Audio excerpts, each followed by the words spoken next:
Hey Aquarius, happy new moon. It's the new moon in Cancer today, the 25th of June 2025. And we've got an interesting 2-week forecast coming up for you, taking you from today's new moon right the way through to the full moon in Capricorn on the 10th of July. Now, I want to share a little bit about each of these moons, but the big news in this 2-week forecast is that Uranus, your ruling planet, is changing signs.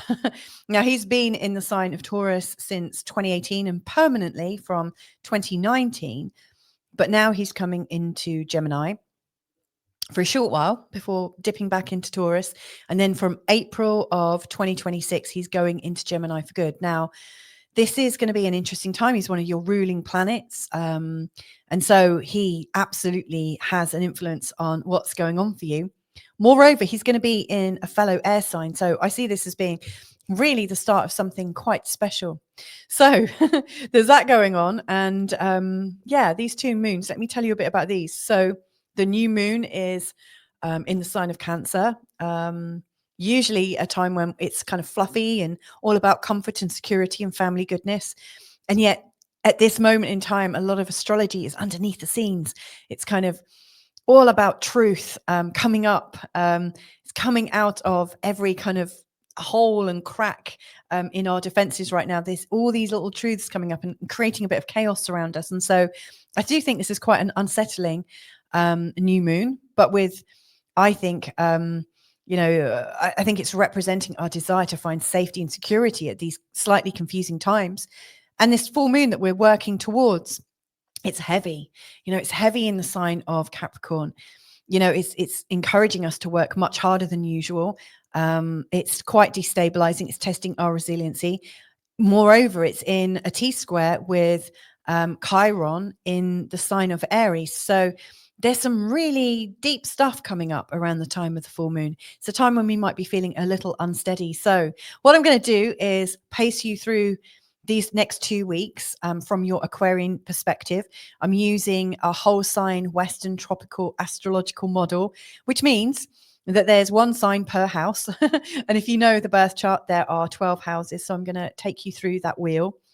Now, if you know a lot about astrology, I'm guessing you do, because most people that follow me are really, really very conversant in astrology. If you usually do your chart using a Placidus method, what I recommend that you do with this is you listen to your ascendant sign and then the following sign, because in Placidus, most likely your ascendant or your first house will have your ascendant sign in and then the second. So for instance, if your ascendant is in the sign of Aquarius, listen to Aquarius and then also Pisces. Of course, if you want to listen to your sun as well, that will also definitely be enhancing for you. I get a lot of feedback from people that listen to their sun signs and they say it definitely works. So I'm going to leave it in your hands there. Now, if you're new to this channel, by the way, my name's Louisa, and thanks for joining me here. But what I'd like to show you now, I'm just going to bring my slides up, is there's a lot of other stuff. I'm going to try and do a whistle-stop tour through this, but there's loads of other information. This is a deeply changing and disruptive year, I have to say, astrologically. I've never seen a year like this. So today I'm also releasing the not the uncut version, but the deeper dive of this particular reading that is offered to all signs. So that might be worth a good look. I've also got my 2 Yod video, which is about today's new moon in Cancer, if you haven't already seen it. I've also got Jupiter in Cancer, which is also, it has a message for the Aquarian energy. So it's worth checking out if you haven't already. And also for you, especially for you, I've got a Uranus playlist. So if you know where Uranus is in your birth chart and you know where it is right now, transiting through your birth chart, there are readings there that you can just tune in and listen into. As you can see there, I'm a much younger version. These were recorded about, I think, 5 years ago or so. So hopefully they stand the test of time. I think they do. But anyway, let's have a look at these 2 charts. I've got the new moon chart and also the full moon chart. And just while I'm flicking through, I just want to say thank you to everybody that supports this channel historically and also currently. I really adore you. Thank you so much. You're so generous and very, very kind. So thank you for helping me. Okay, so here is the new moon in Cancer's chart. for an Aquarius. And of course, the moment I look at this, I can just see Pluto. He's still here right at the beginning of your chart. So this is such a time of change for you. But this new moon is taking place in your 6th house, which is very much about getting your life sorted out. The new moon gives us a sense of promise, gives us a sense that there are new possibilities, new ways of organizing things. Maybe there are some new things coming up in your life that you need to make a little bit of space for. Ultimately, it's really showing us how we manage our life in its entirety, from going to work, managing our money, buying food, like looking at our diet, looking at our exercise regime and our health and this, that, and the other. It's like, how do you fit everything in to your life? Well, this new moon is going to give you some new ideas and a sense of freshness with this. Now, and Jupiter has come into this part of the chart, and he often, when he comes into this part of the chart every 12 years, he's bringing a new sense of evolution, or a new sense that you're going up in the world. And of course, as you're going up in the world, there is this sense that, oh my goodness, there's more coming in, there's more I need to fit in.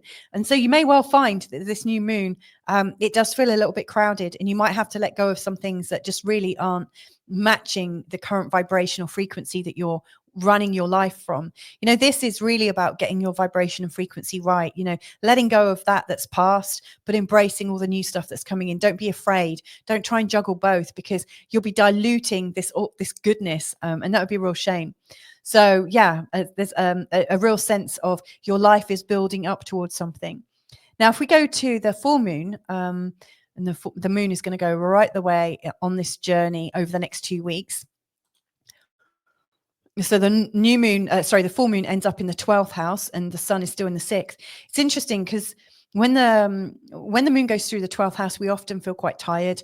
We feel a little bit emotional. We often feel like we want to just kind of cut back. We want to sit back. We want to cancel our arrangements. We don't want to have to make a big fuss or a fanfare. We just want to sit back and relax a little bit and take things in. We really need to reflect. But of course, it's a full moon, so the need for reflection is just so much stronger. In this 12th house, it's always showing us what is no longer relevant to us. It's showing us, I guess it's really showing us what is coming up from our unconscious mind and coming from our imagination, our insecurities, possible fears and things like that. It's a time when our emotions can get the better of us. And so at this time of the full moon, what I think is happening is the fact that we've got this sense of a new start, and a new start with vigor at the time of this new moon in Cancer. And then 2 weeks down the line, you're just exhausted. And because you're tired, you're, what's the word? You're conflating your tiredness as if to say, but this new start obviously isn't for me, because if it was for me, I'd be able to manage this, and this. And that's not necessarily true. It's faulty logic.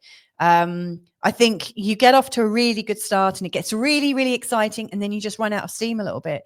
It's not necessarily because it's wrong. It might just be that you're not managing your energy very well and you just need to rest. Just like everybody does. We all need to rest. We all need to take a break, and we rest. And when we come back, we're refreshed again. We're raring to go. So what I would absolutely advise you what I absolutely advise you consider around the time of the full moon is that you are not, and I do think you're eternal, but you are not impervious to wearing out. You're not impervious to getting tired and needing to rest. And of course, if you're emotional, if you've got small children, I know if my kids stay up too late, all of a sudden everything gets too much. They get overwhelmed, they cry, they're inconsolable. And so give yourself a break. Just absolutely give yourself a break. Feel it coming in. I would start to take a break, really. Well, this is the next part of the scenario, because actually, if we're talking about when is the right time to rest and when is the right time to do stuff over this next 2 weeks, I mean, this is quite an interesting moment in time, because, I actually think, even though you're starting this like new life, this feeling that there are new opportunities for you, I actually think that it's worth kind of resting between, say, the 29th and the 4th, to me, it just feels like it's a time to get all the things done that might need doing. Remember, your new moon is in the 6th house. It's a place where we might potter and get our washing done and get extra things done. You know, we might get everything really into order so that we feel organized, we feel good, we feel on top of things. Because around the 4th, when Venus makes a conjunction with Uranus, now, I mean, your other ruling planet is Saturn, but Venus coming into a conjunction with Uranus is going to start to excite the energy and really kind of whoop, whoop, like it's really like raising that energy, like ready for a party, because Uranus is going to come into the 5th house.